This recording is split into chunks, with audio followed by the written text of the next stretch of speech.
going to go ahead and get started, so please go ahead and put your electronic devices completely away.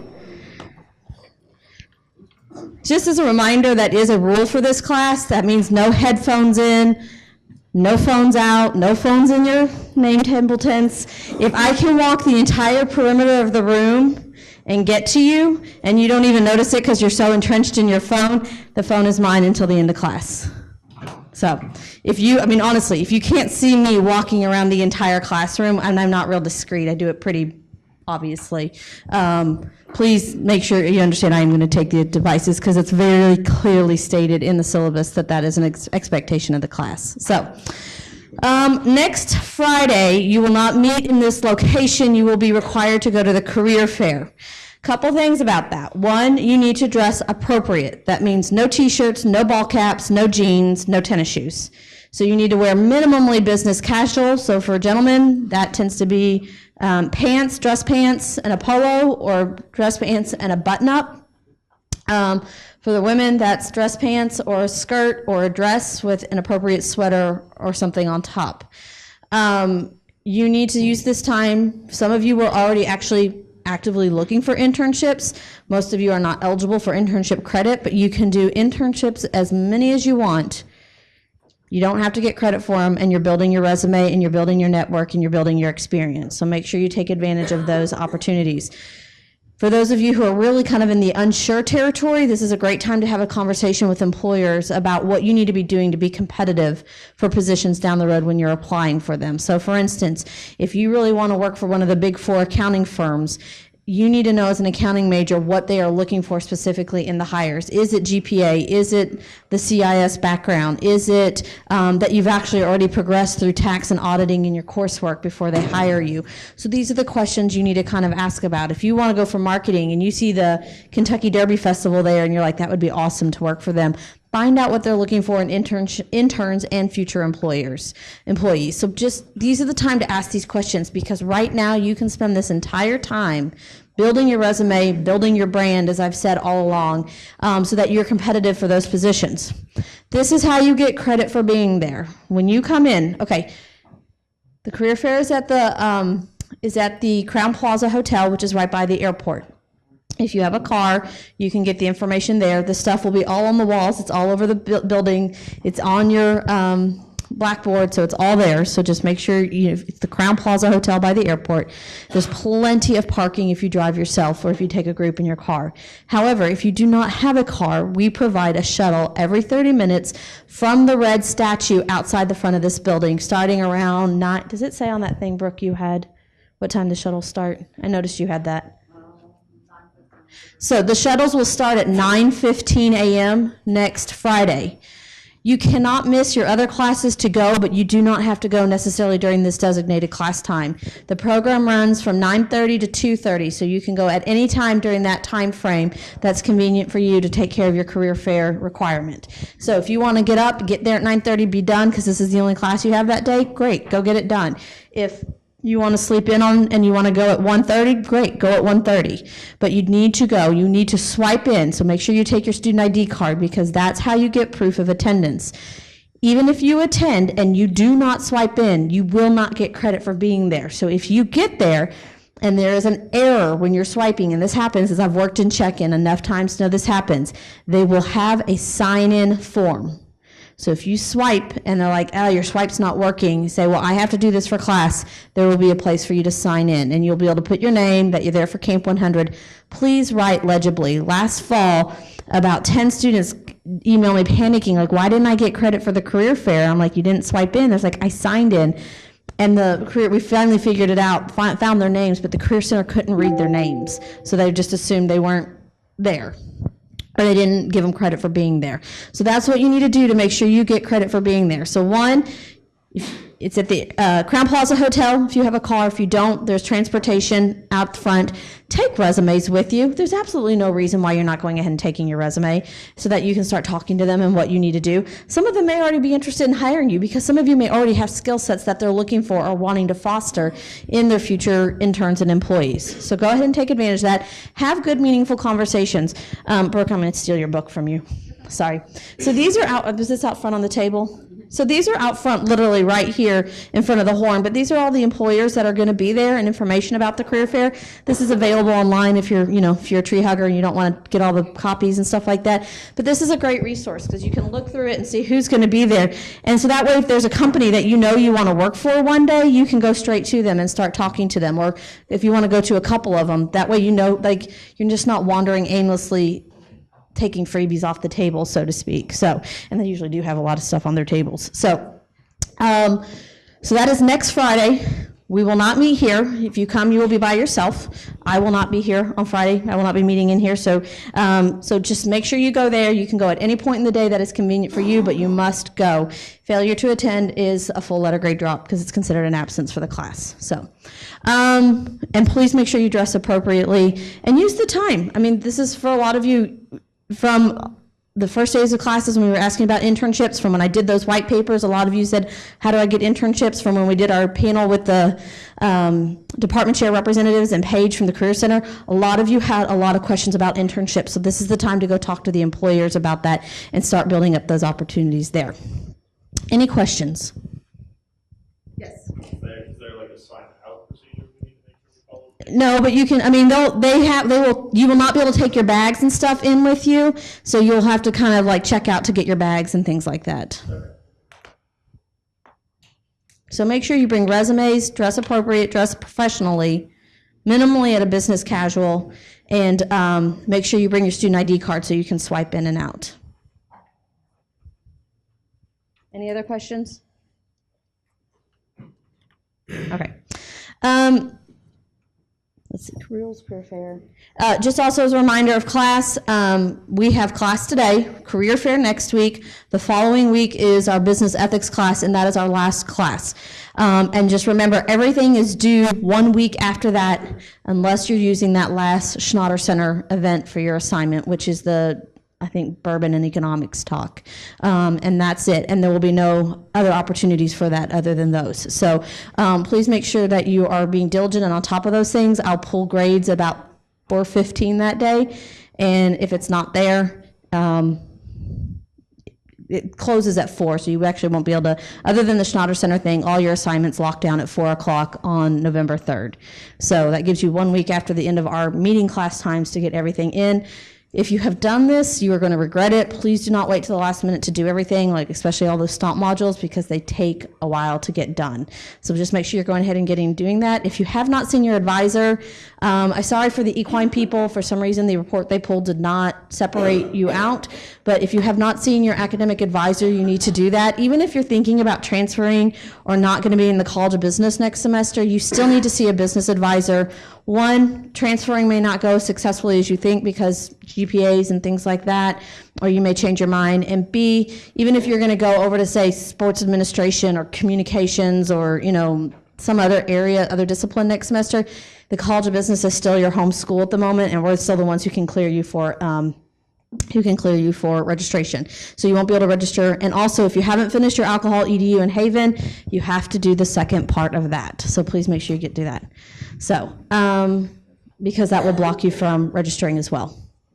So. If we went to the Freakonomics movie night and gave us those in slippers, yeah. Yeah. Did you take a picture of that? No, you need to sign it and give it to Katie in the back. Yep. So anytime you have those slips from the Schnatter Center events, you need to sign it and give it to Katie, and you have to give her the slip. Was there a question over here?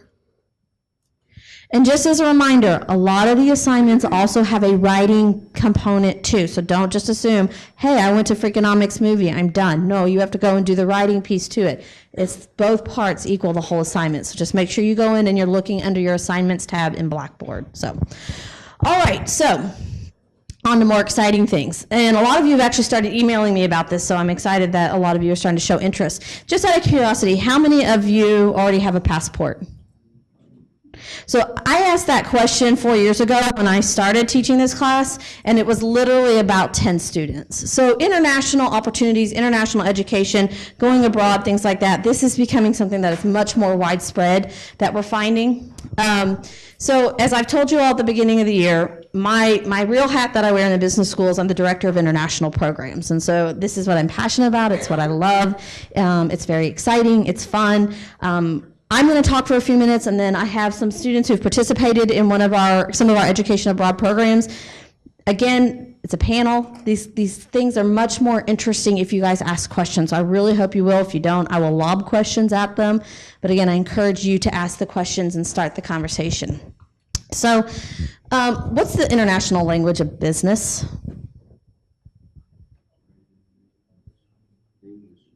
English.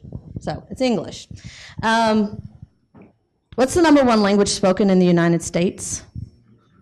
Spanish, thank you. So when you think about the future of industry, even in a domestic perspective, even on just in the United States, there really is going to be a strong cultural influence. Talking about the career fair earlier, I had a really interesting conversation a few years ago. I was walking around table to table asking the different employers how they felt about study abroad, education abroad, and one of them said, you know, it was Frito-Lay, and they said one of the things we struggle with is we can't get into South America because they don't want to deal with gringos, which are white Americans.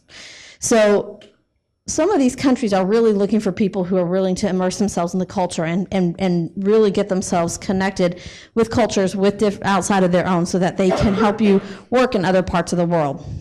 Now, just out of curiosity, who's buying up all the industry in the world? Who's buying up all the name brand industry? Yes.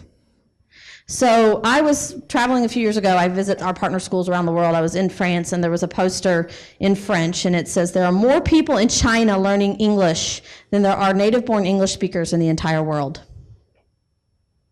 So again, when you think about the future of industry, when you think about the future of business, when you think about those things, you need to think about the international interplay in terms of who you're going to be working for and how you're going to be doing your jobs. Now, you may say, now the thing about it, a lot of you are from Louisville, and everybody knows Louisville people love Louisville, and they don't really like to leave Louisville. I mean, it's that whole where'd you go to school thing. It's not where you went to college. They want to know where you went to high school. So where'd you go to school? Louisville is, you guys are rooted here. So people are like, well, it doesn't affect me because I know I'm going to stay in Louisville, I'm going to work in Louisville, I'm going to be in Louisville. So that doesn't really impact me. Okay, that's fair. So I was in Beijing, had taken the train out for the day to see one of our partner schools, which was about a half an hour outside the city, came back in, walk off the platform, and the first thing I see as I get off the train, Papa John's. So, and then it just so happened a couple years later, and I've moved since then, but the guy who moved in next door to me, his job is to go for Papa John's into countries where it doesn't exist and establish Papa John's. So he'd been living in Shanghai for 3 years prior to moving back to Louisville, setting up Papa John's. And then he'd be gone for months at a time. We're like, where were you? He was like, well, I was in Poland last month, and next month I'm going to Brazil, because those are our 2 next markets. So industry right here in Louisville that has that international touch. What do you guys see everywhere? What is the one restaurant you see everywhere you go? Kentucky Fried Chicken. And the first thing, oh, you're from Kentucky? We love your chicken. And you're like, no. So KFC Yum, right there, is a company that is rooted right here in Louisville that has very wide-reaching international perspective. Another one, we're not the only people who like to drink bourbon. It is a worldwide phenomenon. So when you think about those of you who are like, oh, I really like to work for Brown-Forman after I graduate, great. International opportunities. For those of you who, for some of you who are athletes, after you graduate, you might go work. I've known a lot of people who've left and gone and played for international leagues, international ties. There's a strong presence. Even if you think you're going to be in Louisville, Kentucky, there is a strong inclination that your work is going to be global in the future, and that's why it's important. So 8.5 years ago, I started at the College of Business working in international programs, and part of the reason this came about, and this hopefully will send home the point to you, there was a man who is a former CEO. He is retired. That is the reason he is the former. He is a very big name in the city of Louisville who gave money to the College of Business because he wanted every major to have an international experience before they graduated. This is somebody who started with nothing, built up one of the biggest industries, not only in Louisville, but nationwide, who said, I think all of you need to go study abroad and spend time internationally before you graduate to truly be competitive in a business market.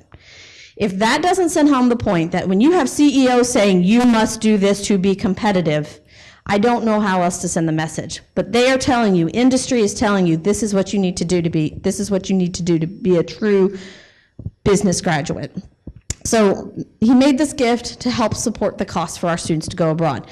So we have money that helps a lot of our students. It doesn't pay for everything, but it does help offset some of the costs for a lot of our students. If you go during the academic year, so semester or year long, all of your financial aid goes with you towards the cost of the program. So for a lot of our students, going abroad is the same cost as being here. You're paying tuition, you're paying rent, you're eating, your gas becomes your travel money, different things like that. The biggest difference falling in the international airline ticket. The interesting thing is that most students choose to go abroad during the summer. It's when our largest number of students go. So we have anywhere from 18 to 25 students who'll go abroad during the academic year, and then we'll have about 60 that'll go in the summer, and that number's kind of creeping up every summer. Because a lot of students are involved in campus, they're entrenched in their lives on campus, they have things they're doing here, and they just can't go abroad for a longer amount of time. This year we're offering winter study abroad. It's a 2-week program. So I know a lot of you I have quite a few athletes in the room. That's a great way for you to squeeze it in. There's 2 weeks in the winter for those of you who have spring, summer commitments. For those of you who have summer or fall, winter, you could go in the summer. So there's lots of different ways to fit it in different time frames depending on your own personal obligations. So there is money available from the College of Business. There's money throughout the universities. There's also a lot of national scholarships that our students apply for and receive to help pay for their funding. So for a lot of the students who come to me and say, well, there's no way I can afford it, and I can assure you there's money out there if you're willing to look for it.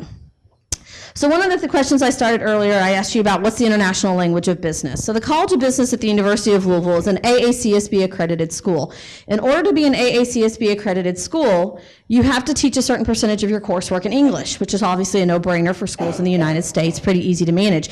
But our international partner schools have to do the same thing.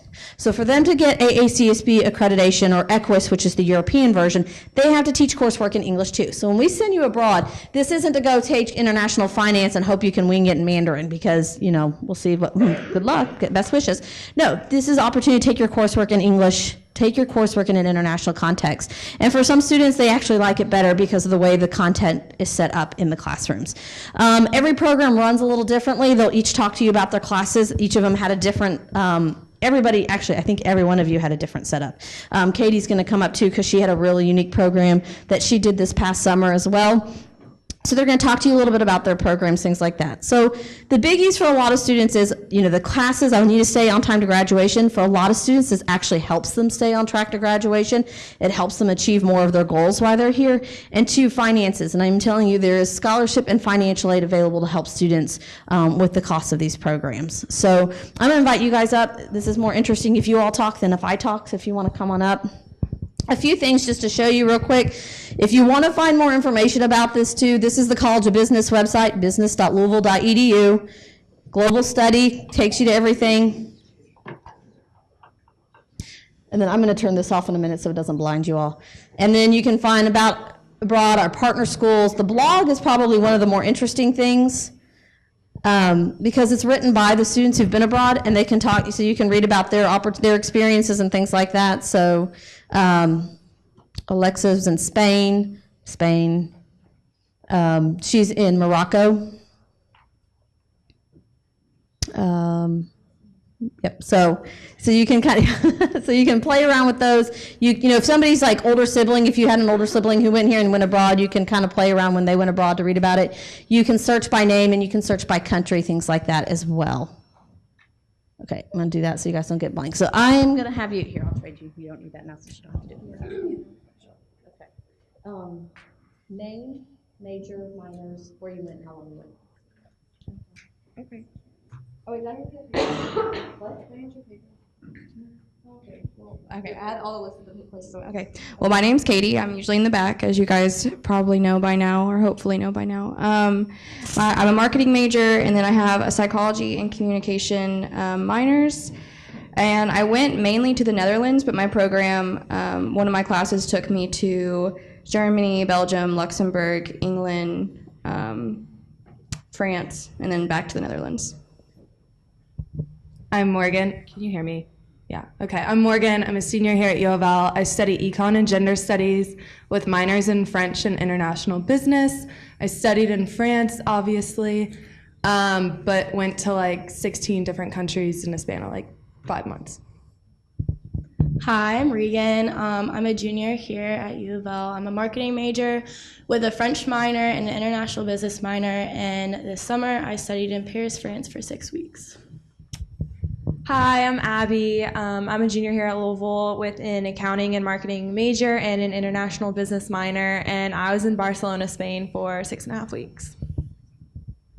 Hi, I'm Brooke. I'm a senior, and I'm a marketing major, a management minor, and a supply chain operations minor that I actually got abroad. I was there in the spring semester in The Hague, Netherlands, which is right outside of Amsterdam. I'm Laura. I'm a senior accounting major, music minor. I spent 9 weeks in Prague, Czech Republic over the summer. And just to give you an idea about things, the group up here, you've got people who are really involved in campus. You got a lot of them work. One of them's an athlete. Several of them are Greek. They are all really heavily involved in campus life in terms of what they do. So in terms of, well, I do this, I do that, I'm involved with this on campus, I'm an athlete, I'm Greek, I can't do these things. Every single person up here has done some of those things. And so these are things you can do and still do all the other things you want to do on campus. Okay, I'm going to let you guys ask questions first, and if you don't have any, then I will lob them my own. Go ahead, Angel. So when did you guys leave about the summer? I left at the beginning of June. I think June was either the 2nd or the 4th, and I came back at the beginning of August. I left at the end of May, but there's a ton of them. So like some start mid-May, some start late July, but like mine particularly was at the end of May through mid-July. Mine was also May, but I know a lot of people who were also in my program like extended their stay as well, so they took another session of classes while they were over there. Oh, yeah. No, I'm not sorry. Oh, okay. Yeah, so I went in May and I got back, or not May, sorry, June, and got back at the beginning of August as well.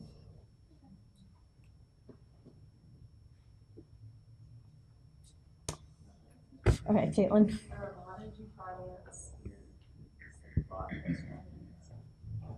So for one, I do have student loans. So that kind of, I saved money up just from working, and my student loans from the semester, I didn't really spend those either because I get a refund back from the school, and then I got a grant, a pretty good generous amount from the College of Business too, and that really helped.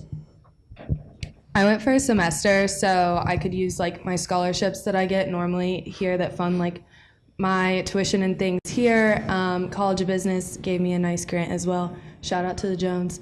And then I just worked, obviously, for my spending money home, saved it up. I also got a grant from the College of Business, but since I also have a French minor, I also applied to get scholarship from the Modern Language Department, and they also gave me some money to go over there as well. So even this kind of goes to show, even if you're not just in the College of Business, but also are pursuing other things, there's other people also out there to help you for your study abroad. I as well got a grant from the College of Business, and then I got some money through athletics, and then my parents paid for the rest. I also got a grant from the College of Business, and then that offset the cost of what it was extra. So the amount that the grant gave me was the equivalent to how much more I would have been spending regularly in Louisville. So through financial aid and loans is how I pay to live in Louisville because I'm not from Louisville and I pay out of state. That pays for my semesters regularly, so that just applied to being abroad. I also got a College of Business grant, and my parents and grandparents pitched in what I couldn't afford. Yep.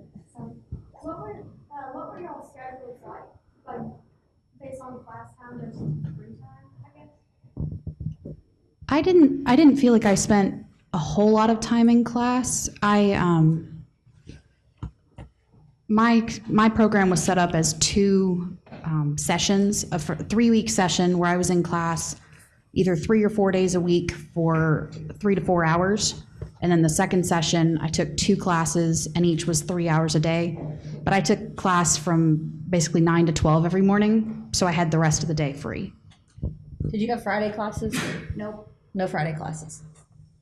I'm literally counting in my head. I spent 5 hours a week in a classroom, which granted is on the low side, but my professor, I was there for a semester, so my professors knew I was an exchange student and really wanted me to travel. So I did not have Monday class and I did not have Friday class, so I would leave on sometimes I would go to class on Thursdays. And the days that I did, I would leave on Thursday night, and the days I didn't, I would leave on Wednesday night, and then I would travel until Tuesday afternoon because I had class at like 2 o'clock on Tuesday. But I spent about 5 hours between Tuesday, Wednesday, and Thursday in class.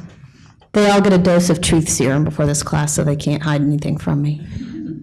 I only had class Monday through Thursday, so I had Fridays off. And then I think it was from 9:30 until 12:30 that I had class, so not a terrible amount of time. I would have the afternoons to do whatever.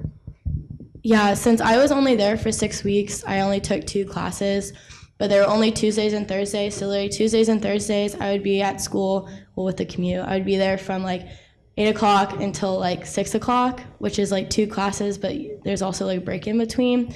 But then after that, since I didn't have Friday classes, like the same thing, like I would get to spend time traveling on the weekends or like during the weekdays, like Monday and Wednesday, I would like go and like explore Paris or like whatever. So it's a pretty good balance between school and free time.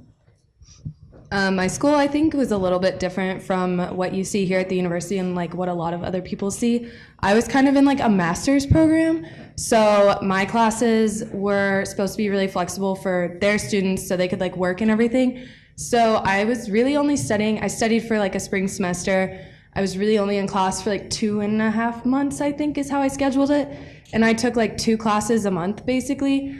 And they were each like 3 hours long, and you had, I think it was like 10 sessions throughout the month, and they would just kind of schedule them however. So like one week you might have class like Monday, Tuesday, Wednesday, and Thursday and Friday off, or you might have like a Wednesday, Thursday class the next week. Like it was very unique, but offered me a lot of opportunity to travel.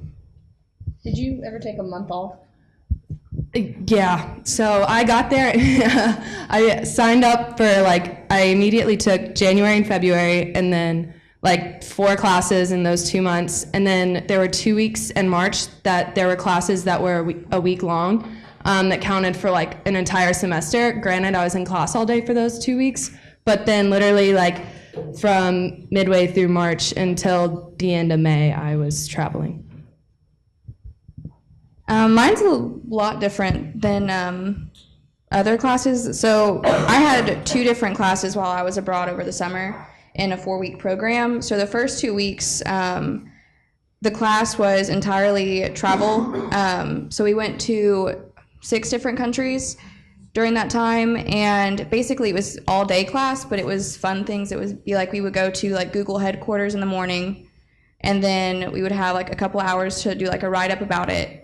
And then like we would take a tour of like London and go to like, they would take us to like a bar for a part of the class. I don't know if I can say that, but they did, and they would pay for stuff. But it was like all day class, but half the things that we did were, I don't know, not what you would consider class really.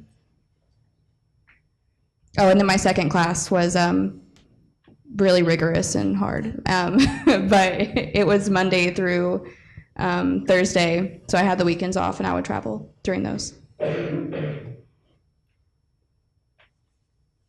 So did you guys have a lot of freedom to do kind of exploring on your own, and was well organized with people?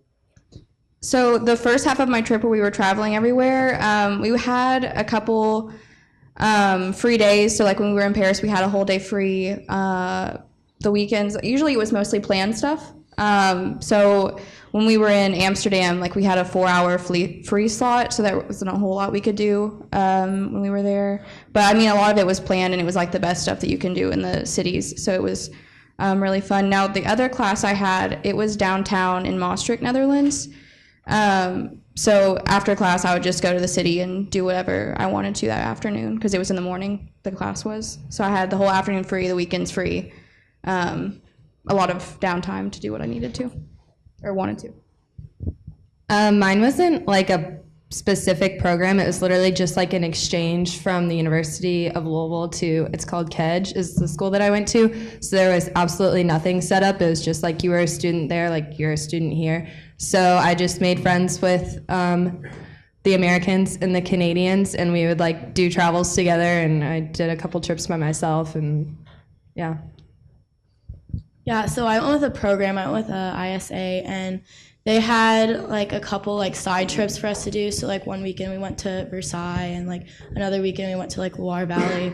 But besides that, it's like it was like all up to me where I wanted to go and where I wanted to like travel to. So like I'm the one who like set up like my flights and like the trains. And like the nice thing about being in Europe is that you can literally get on a train and be anywhere within like 2 hours or something like that, because they're all so close together. So that was pretty easy when planning for travel. Yeah, I also used ISA. They're really great. So basically, when you pay for your program, they have excursions already pre-built into it, and you can either choose to go or not choose to go. But if you don't choose to go, you won't get that money back. So it's kind of like an up to you thing. So we had a trip to the south of France and also in Girona, where Game of Thrones was filmed, if you guys are Game of Thrones fans, which was really cool. And then at the beginning, when we first arrived, they had like a bus tour and like just like local stuff, so you could get to know the city a little bit better.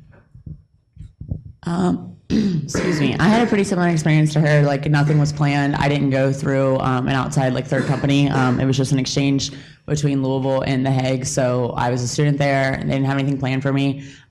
So I did kind of the similar thing. I just made friends, and we booked all our flights and our train tickets and our bus tickets on our own, which could be like kind of nerve-wracking and stressful, but it was like a huge learning experience. And we kind of had to figure out like what we wanted to do in the cities and like make sure we had enough time to do it, enough money and all of that. But it was like nice to have that freedom because nobody was telling us where we had to be or what we had to do. We were allowed to do whatever we wanted. And I was there for 5 months, like around 5 months, and I saw 11 countries. So like I said, you just take advantage. You can just do whatever you want with all your free time. I went with a program called CEA, which I think is similar to ISA. So there were excursions planned and there were things we could do, but there was really nothing we had to do. They were there if we needed them, but otherwise we were pretty much on our own to do what we wanted to do. So yeah, travel and explore the city, do whatever. So I think this brings up a good point. So there's two primary ways students go abroad, and one is an exchange, and that's what Brooke and Morgan did, and that's literally we send a student to their school, they send a student to our school. And one of the things I'd like to point out with that is your European counterparts are required to do that to get their degree. So when you're thinking about ways that like you're trying to be competitive for job market in the future, like they're required to do that and you aren't. So in terms of like this really idea of global industry, they're getting a leg up on you in terms of having a great advantage and having to do that to get their degree. But with the two different type of programs, so with these exchanges, like I said, we send a student there, they send a student here. It's really nice for a lot of our students because it's U of L tuition, and so it's really a cost-effective way to go, but you are a lot more independent, and there's limited because we only have about 20 partner schools. I see that proliferating in the next couple of years because I've been speaking with somebody in England up in Newcastle. The dean wants to expand into Ireland and Austria. So I see some of these kind of expanding in the next few years. But then like Katie and Katie, Reagan, Abby, and Laura all did what are called third-party program providers, and these are companies or colleges and universities that we contract with for these programs. So for students who are who are a little more fearful, or like their parents want them to know that there's like, basically I call it an extra safety net, because you're an adult when you're over there and you're on your own. But if you need to like have a check in place, or if your parents feel more comfortable with a check in place, these are great organizations to go through. You pay a fee to them, you pay nothing to U of L. They do a lot more of the organization, registration, things like that to help you. Like when Brooke went, the Dutch are the most unorganized people ever, but they're also really laid back and friendly, so it goes with the territory, so kind of things where, she and Devin, who she was abroad with, they were on the phone with me for 2 weeks straight, email, phone, Skype, WhatsApp, all that kind of just Elizabeth, help us with the classes. This is crazy. I'm like, go ask this question. Okay, send me this document. Going back and forth. Whereas like Katie, I never heard from her because their company just kind of took care of it all. So it just really differs program by program.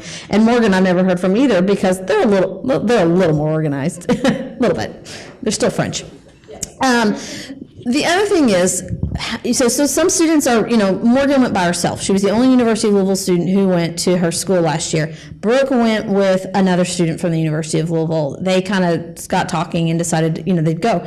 But Abby, there 5 of you, 6? 6 or 7. So 6 or 7. So in the summer, it's a lot easier to end up kind of what I do clumping because, the same people come to me with kind of the same needs. I need a marketing class, or I need hours towards my 150, or I need international finance. And so I kind of like, here's some programs, these have been popular in the past, those kind of things. And if Abby came and talked to me and said, Elizabeth, I had the worst experience, this happened, that happened, I wouldn't sell the program to our students anymore. But they come back and they said what Abby said, it was a great experience, they're a great company to work with. But then you're going with lots of times with other Americans on those type of programs. Now, I said, no, Morgan and Brooke, I know you guys had international students in your class. Abby, you guys were like 50-50. Some of your classes were American and some were international? Yeah, I would say even less than that. Okay. Okay. And then, Laura, what did you tell me about your classes? The 3-week class at the beginning, It's on the bottom if it did. The batteries may have died. They tend to do that. is it working? Yep. Oh, there we go. The 3-week class I took at the beginning, there were 25 of us, I think, and there were 5 CEA students, and the rest were international students. For the other 2 classes I took in the 6-week term, there were, I think, 2 international students. It was all CEA students. I think a lot of the international students went home for that point of the summer. My school was 56% international students. So I was in class with students from all over the world. There was the school, what is it, Elizabeth, 35,000? The Hague holds 35,000 students? I don't think it's that big. Maybe 3,500. No. With their, I thought it was too, but with their other campus. Yeah. I don't know. It's a fairly big school, and there was only 6 Americans in the whole school, and they're graded on their English, so they fought over us because like a lot of their work over there is group work and hands-on work. So they would actually like auction us off in class, like who got the American in their group because they were graded on their English, and obviously we're gonna have the best English. So it was usually. Yeah, well, I had one British professor, and all he did was say that you don't want the American because their English is terrible. But like I really liked having such an international experience because like I was meeting people from literally every end of the earth, and we like changed groups every week. So I was meeting new people for 5 months. I was meeting new people every week, and I'm still in contact with them. So I still have WhatsApp on my phone, which is like the way to talk internationally for free. And like my phone rang at like 3 a.m. the other day because they just don't like have time zones, and they just don't think. And it was like some random kid who's in Germany who I met like 3 months ago, and he wanted to ask me about like a Trump question or something. And like it's just so like we're always gonna be in contact, so it's really cool that I have like these friends from all over the world now. But that was my experience, was 6 Americans in the whole school. Yeah, so like even though we didn't have a vastly international group, we did have multiple programs within our school. So there were some bigger ones, some smaller ones. I'd say there's about 200 kids in our school at the time. It was like literally a satellite campus for study abroad students. So there's only study abroad students that we interacted with, but they were from all over, which was. So I studied at a school called the American Business School over in Paris. And so it was basically people who were in my program, and then also like international students who were like living in Paris. And so I just think that kind of just elaborates on people are like trying to get the international like abilities, that these were like native like Parisians taking, American classes in English so they could get like the upper hand in, international business or whatever. I think I was like one of 4 Americans there. The other ones were from like Wisconsin or something, and then there were a lot of like Canadians, some French Canadians, so that was a good time, a little language help there. But otherwise it was like all international students, and yeah, the French weren't fighting over our English by any means, so. My school was mostly international, but the class I just like happened to take had virtually all Americans in it. The two people who were actually like Dutch, their families were American. They moved there when they were like 4, so it just was by coincidence. But like I lived in a dorm, and across the hallway was like a group of Australians, and so I lived with a bunch of people who weren't American, but I went to class with people who all were. So one of the things too that I think is really funny for our students is, you know, over here in North America, we see ourselves very distinguished from Canada, North America, you know, United States and Mexico, except when you're over there, you're the North Americans. So you all get lumped together, you know, like, oh, well, we're the North, like, and there'll be 20 of you, but it's the Canadians, the Americans, and the Mexicans, and you're all North Americans, so you are all a group together, and you just get lumped together like that. So, okay, questions from you all? In the back. Is there a specific reason you went the places you did, or was it kind of your choice? So I looked at the courses that I would be taking before I actually chose the program. So like I said, the first class I had, it took me to like 6 different countries, and I was wrong. It wasn't a 4-week program, it was a 6-week program. So I had 3 weeks of just like straight travel, and that's the whole reason I really chose it, because on the website it listed that we were going to like Google and like Deloitte and like all these really big name companies, and we got to meet like their CFOs and like presidents and like all these people who are in charge of these companies, and it was really, really amazing. That's the whole reason I chose it. So I studied in Bordeaux, France, and it's like wine country. So reason number 1. Reason number 2, my classes were like month long. So, and I studied abroad just to travel. Yeah, culture, all that jazz. But so I literally got like an extra 2.5 months off where all my friends were in school, and I was like trolloping around Europe. So I mentioned before that I have a French minor, so when I wanted to study abroad, this was kind of like the perfect way to mix my business school and my French minor together. And so when I like told Elizabeth I wanted to study abroad, she's like, where you want to go? Well, I mean, it was like France, like that's just the obvious. So I ended up getting to go to Paris, which is like something I've always wanted to do. So being a spring sport, our championship season is end of May, so I was really limited into where I could start for summer. And so I was like down to Italy, Greece, and Barcelona. And so I had taken Spanish in high school, so I was like, oh, that'll be perfect use. I think I narrowed it down based on like classes that were available and cost, just because like I didn't want to spend a ton of money. And then I think we narrowed it down to like 2 or 3 options, and I ended up going to the Netherlands because like that's where my ancestors are from. So I felt like I would be able to like connect to my ethnicity, which I don't think I did at all, but I guess it's a cool story to tell. Yeah, I didn't have a specific place I wanted to go, so we started with available classes and cost and kind of narrowed down a few programs, and then I chose based on the cities and just looked at what was available and what the city was like. So every student who goes abroad, every business student who goes abroad works through me to get their approvals, their courses, their programs, things like that. So whether you're going to do a 2-week program over winter break, you're going to do a 9-week program over summer. We have a dual degree program where you can spend 5 semesters at U of L, 3 semesters in Germany, and get a degree from both schools. So, you know, wherever you are in terms of going, all those students work through my office. And every student who meets with me, I pull your transcript, I pull your academic advising sheets, and we sit down and we talk. And some students come in with a really direct plan. You know, it's like, Reagan, I want to go to France. She knew she wanted to go to France. A lot of students come in and go, well, where can I go? And everybody up here, they went to Europe. Europe is the primary place most students want to go, but we send students to Asia every year. We send students to South America, Latin America. We had our first student go to South Africa this year.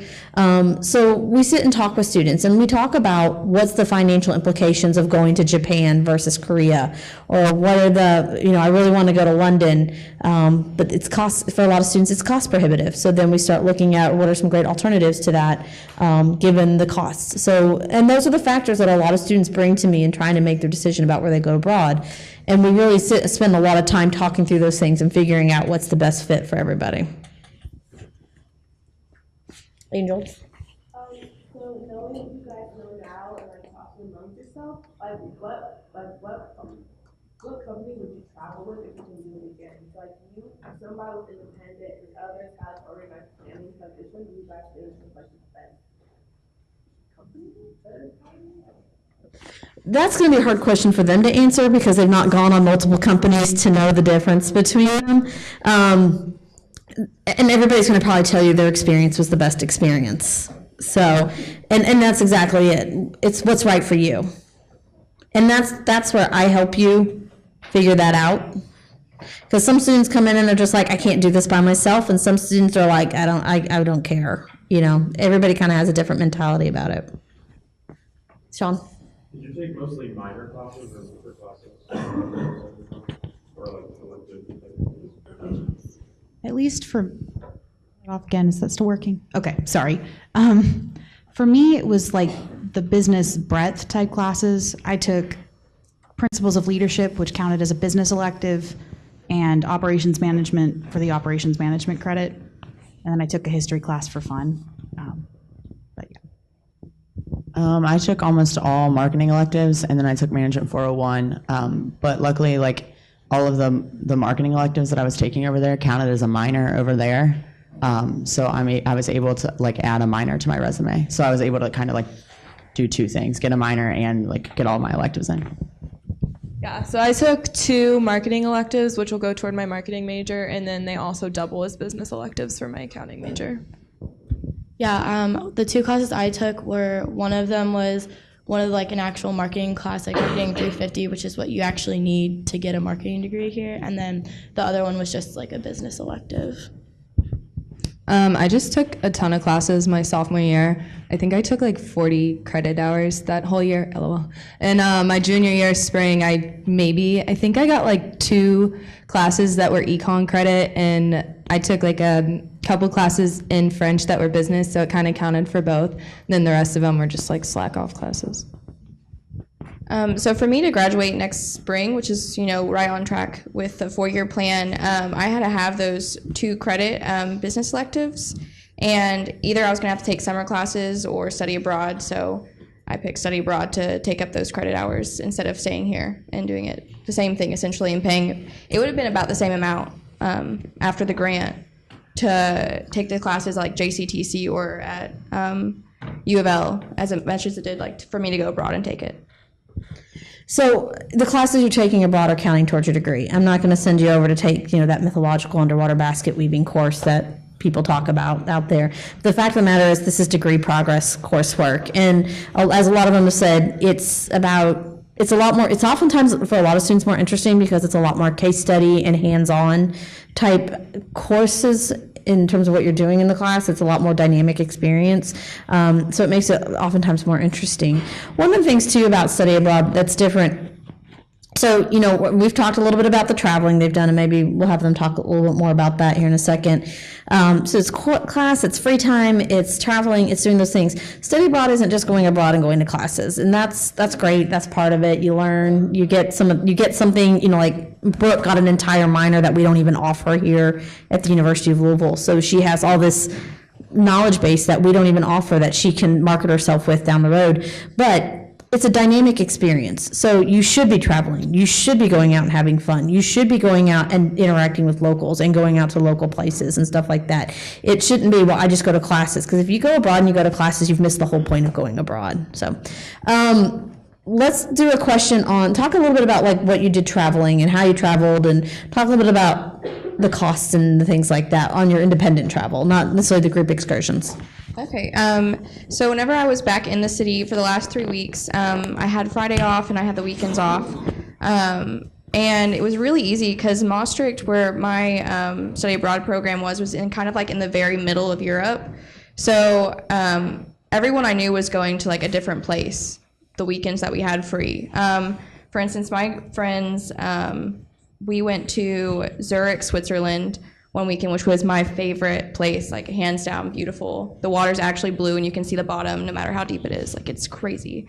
And then, you would just like hop on a train. So to get to Zurich, we booked a flight to Germany, and then we took a train to Germany, and then we booked a flight to Switzerland, and that's how we got there. And then we stayed in a hostel, and it was interesting. The guy owned the place, but there was only like one room, and it was kind of like above a restaurant. And whenever we went to Zurich, there's this thing called a Zurich card, and basically like the entire weekend, we only had to pay $70 for unlimited train rides throughout the entire city. And Zurich's like a huge place, so and all like the fun things are really spread out. So instead of paying like $5 every train ride, we could just hop on the train and go wherever we wanted, whenever we wanted. And that also included discounts to all the major restaurants, a bunch of the shops there. We got to go on a boat tour for free, which is really cool. And then the second place I went by myself with my boyfriend. He came over. We went to Cologne, Germany, which was really cool. We stayed right on the river, and it was really pretty. I don't know, we took a train there, or no, a bus there. That's right. Sure. Part of the reason that I didn't want to do a program was because I've done like a lot of travel previous to my study abroad experience, and I felt comfortable like going alone and doing those things. So obviously I planned trips with like the people that were the North Americans in my group. I did about 15 countries. Travel by bus, I think I spent like 16 hours like overnight on a bus one time going to Dubrovnik, Croatia, which is also where some Game of Thrones filming went down. Flights, like honestly, I would get on Google Flights and I'd be like, all right, I'm here. I can like maybe get to Paris in like 3 hours by train if I need to. Like, where's like the cheapest flight? And it would be somewhere like really random, never heard of, or it'd be somewhere cool like Berlin that I've enjoyed previously, and I would just kind of like, okay, cool, like 20 euros for a flight, awesome. Show up to like janky Ryanair, but like, hey, my flight never crashed, so I'm here. 20 euros is about $25, $28. Yeah, I mean, honestly, I've booked buses for way cheaper, like 8 euros.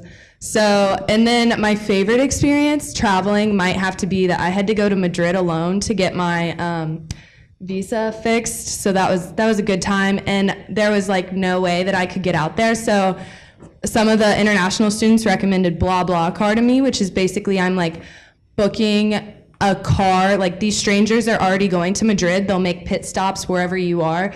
So they didn't speak any English, and I like rode through the night with these people, and they got me to Madrid, and they were in their, like I woke up, they were in their soccer jerseys, and we just all rolled out of the car. Made it safe though. Most of my traveling, as I mentioned before, was done on the weekends because I was like doing class during the week, obviously.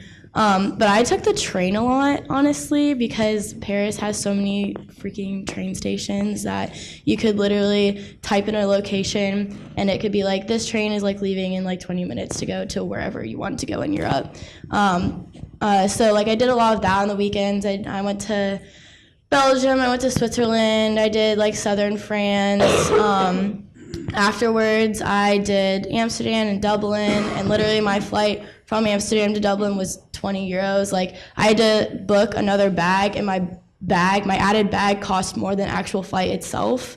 So just the fact that I was able to like travel a lot with like the low cost, because everything's like pretty inexpensive since everything's so close there.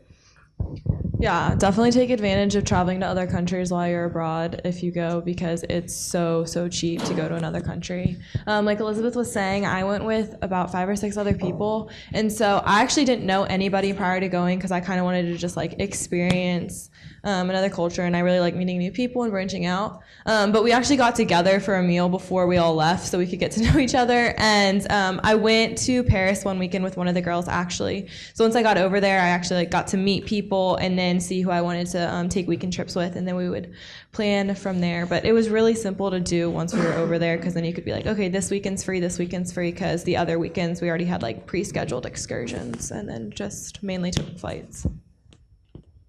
Yeah, I mean, I definitely took advantage of all of the means of transportation over there. Even if it seemed a little sketchy, I was like, well, it's like 5 euros, so why not? What's the worst that could happen? So I did the BlaBlaCar, which is so sketchy, but I mean, it gets you there. And I took a ferry from London to Amsterdam. It was 10 euros. So again, why not? It was a really long ferry ride and kind of bumpy, but we made it. And I mean, you do a plane, you do a bus, you do whatever you got to do. I think the cheapest, I never spent more than 80 euros on a flight, which is like $100. And I think the cheapest thing I ever did was I flew from Amsterdam to Prague, stayed there for 3 nights, bus to Vienna, stayed there for 2 nights, flew to London, stayed there for 4 nights, and then ferried back to Amsterdam. And I think that whole thing cost 200 euros. So, I mean, my grocery bill is more expensive than that. So it was just like, it was just travel. It's so cheap and worth it.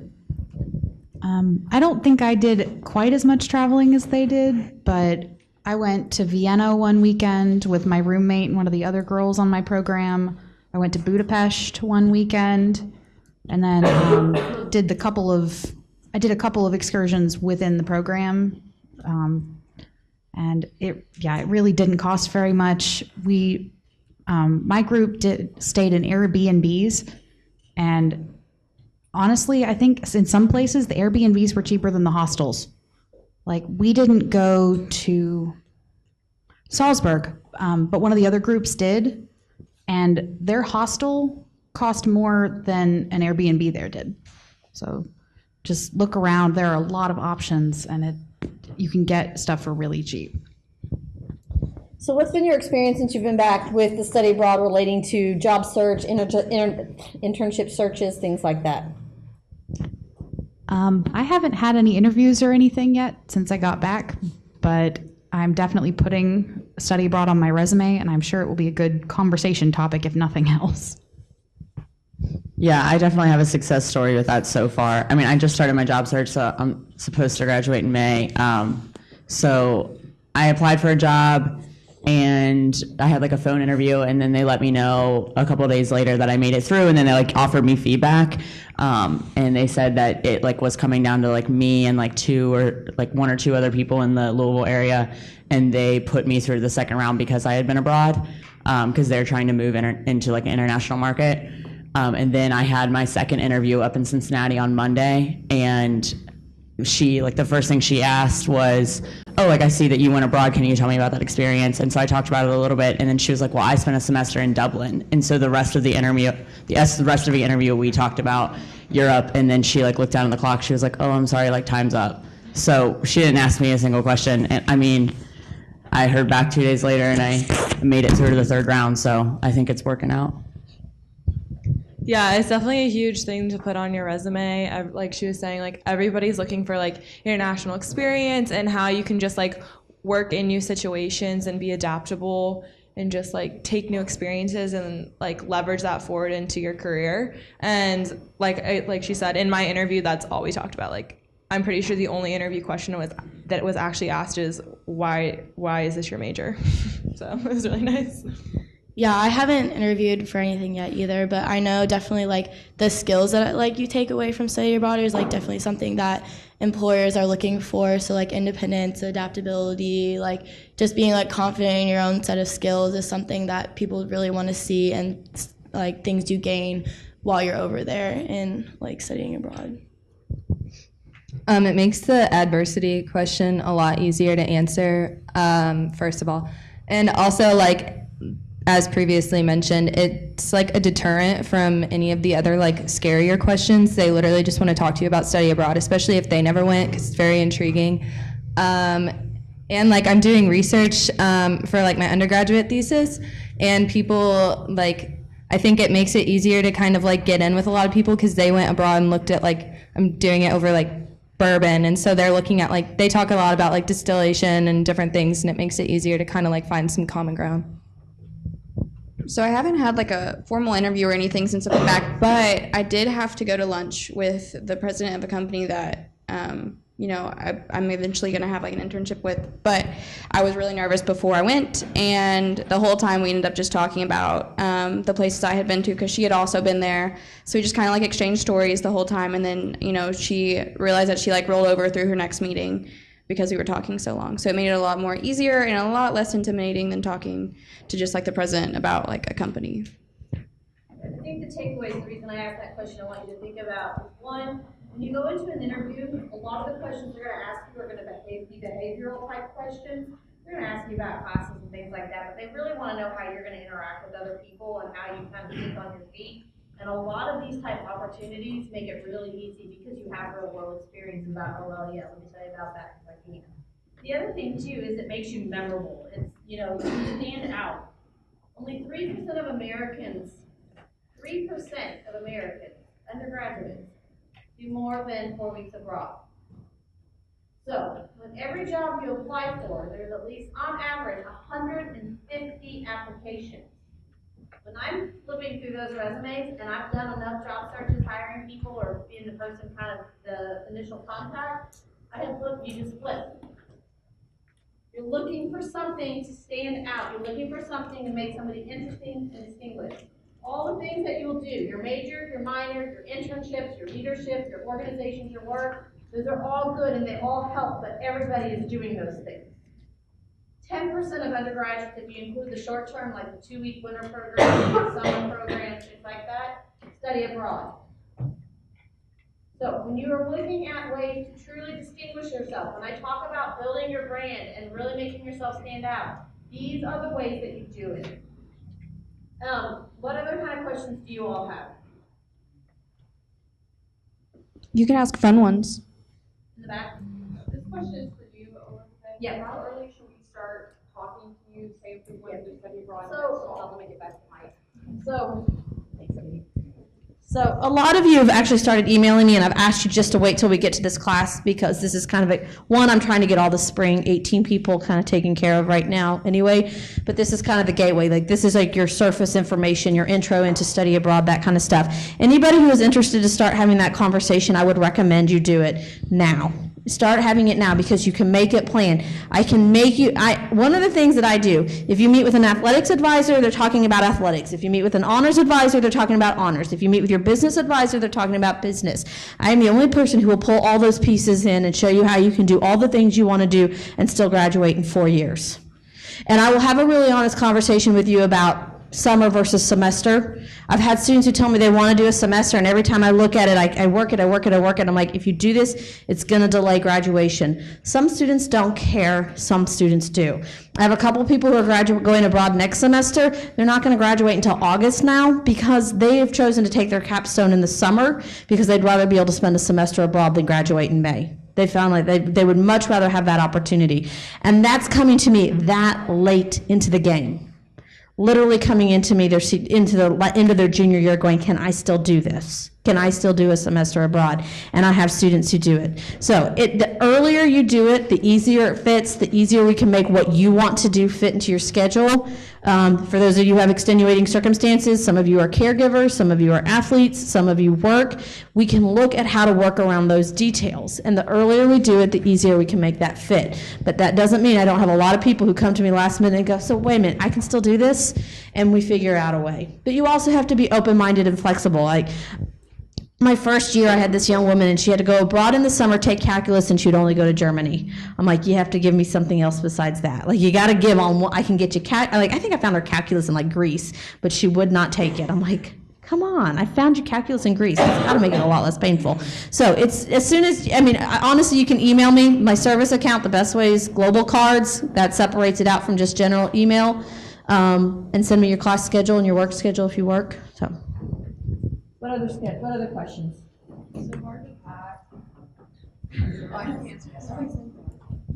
So I flew standby, and whenever I did that, I did not want to take a big bag, so I only brought one carry-on bag and a backpack, and that was all I had.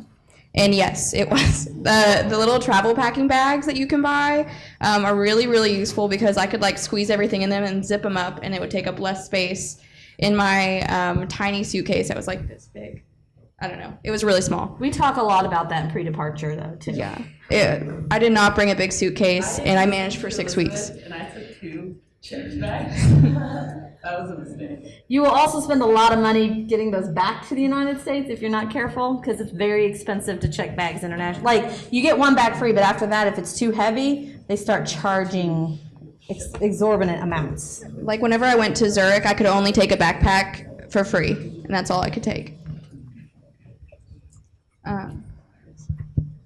I checked 2 bags, no regrets. I went in the spring, aka winter, aka shoes. It was so important and crucial to like try and fit in with this like French culture of like looking more put together than I am. And shoes were a major part of that, so no regrets. And I left on Christmas, so I definitely finessed my dad into like paying for that extra fee. But when I traveled, I've been backpacking before, so like my parents came and visited me and friends came and visited me, and I like slowly shipped stuff home with them. And so then when I traveled for I think about like a month and a half with my like girlfriends who came over, I just had like a freaking massive backpack. Yeah, the hardest part is not packing for it, but packing to come back, because you've accumulated so much stuff while you're over there, like souvenirs and stuff like that. But I mean, you also like learn to like prioritize what like you actually need. So like you're not gonna wear like baseball caps or like your Greek life stuff while you're over there. So you're gonna like learn that to like kind of fit in with the culture. You have to like dress appropriately with the culture and stuff like that. So you like learn what you actually need while you're over there. The biggest lesson most American women learn is that you cannot walk on cobblestone roads in high heels. They can do it, you cannot. So I am known to overpack no matter where I go. I will have like multiple outfits for everything, and so I definitely way overpacked and made my dad pay for 2 suitcases, and I was only there for 7 weeks. Did a lot of shopping too, and so at that point my dad was like, you just have to leave clothes. So I just left a lot of clothes, old clothes, and he's like, I'll just buy you new ones in exchange. So I guess it was a fair deal. But yeah, I definitely overpacked. But I wore everything in my defense, so. I overpacked, and I regret it. Not because I didn't, like I wore everything that I wore, but like I had to walk from the airport like 3 miles to the train station, and I had 2 huge check bags and a backpack and a purse and a carry-on. And I had to stop like every block, and I thought I was gonna die. It was awful. I brought a big suitcase, like one of the carry-on size suitcases, in my backpack, and I think I did okay. I probably had a little more than I needed, but not too much. My roommate there, she was packing to leave. She was just like, oh my God, it's too heavy. I have too much stuff. And she was just going, hey, do you want this? Do you want that? I can't take this home. And she was panicking. It was bad. So overpacking is not recommended. Go for it. Did you all stay in dorms or with other older people, Homestays, apartments, dorms. I was in an apartment building. My building was somewhat of an exception because almost everyone who lived there was a CEA person, and all of the roommates and everything were CEA people.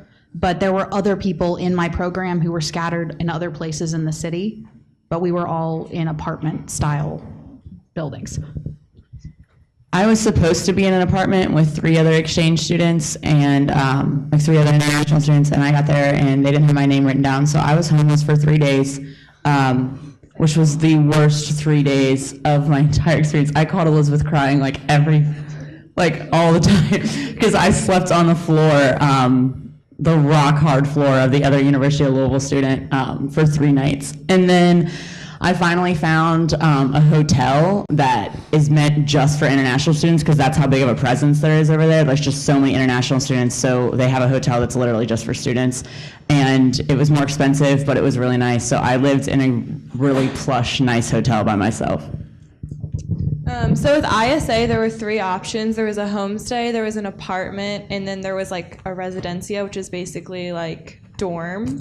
And so I did apartment just because I wanted to be able to have the freedom to like run my own schedule and like live how I wanted essentially.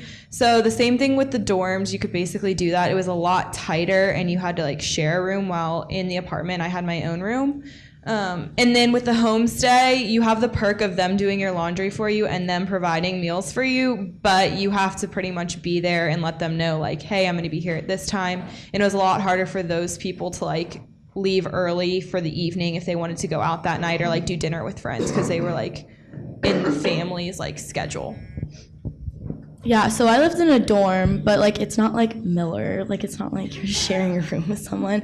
I had like my own room and I had my own bathroom, which is really nice, but it's kind of different where I was staying because when you think of dorms, you like automatically assume like dorms are like on campus, like you can walk to your classes, which was not the case. I had to take a 40-minute train ride to school every single day. But the way it worked out is there was like a bunch of dorms in one space, and that's where all the people who were going to school in Paris lived, and then they would commute to like whatever school they were going to within the city. So you just kind of weigh out your options when you're picking what you want. You kind of had to find your own living situation at the university I went, which is kind of like comparable to here. So I linked up with this girl who had never, I didn't know that she had never traveled other than her claims to like a resort in Mexico. So within a week of being there, she upped and left me. And I had to like get out of my lease. I was homeless for a couple days because my Airbnb canceled on me. But then I found this like super cute studio with a bunch of French people in the middle of a city. It was awesome. All the apartments that like I and my friends lived at during the time were like apartment complexes that were like residential, like people that were living in Bordeaux were living there. They weren't like student affiliated by any means. The first half of my trip was hotel hopping, and that meant that most of these hotels did not have elevators or and they were all like, it was like you'd be on the 6th floor of like a staircase building. And so blessed I didn't overpack because some people did and they were sweating by the time they got to their room. But besides that, whenever I got back to the city, I had my own dorm room, and it was like double the size of a Unitas room. Same conditions though. And I don't know, it was huge, and I had my own room, but I had to share like a bathroom and a kitchen, and the kitchen had everything you could need in it. And then the laundry room too. Any final questions from the audience? All right, real quick, I should have announced this at the beginning of class. For those of you, there's 2, I think Sigma Chi's, 2 fraternity forms. I've signed them, they're in the back. Folks, I'm out of the office all next week, so if you have a Greek form that needs to be signed, you need to bring it in today. I'll be here until about 3 because I have to take my son to the doctor. So come back here at 1 with the form if you need it to sign. For those of you who need your Greek form signed. Okay, question, your checkout question is, based on what you heard today, which program interests you the most? Drop your cards at the boxes at the end of the class. Like what you heard them. What did you hear about today?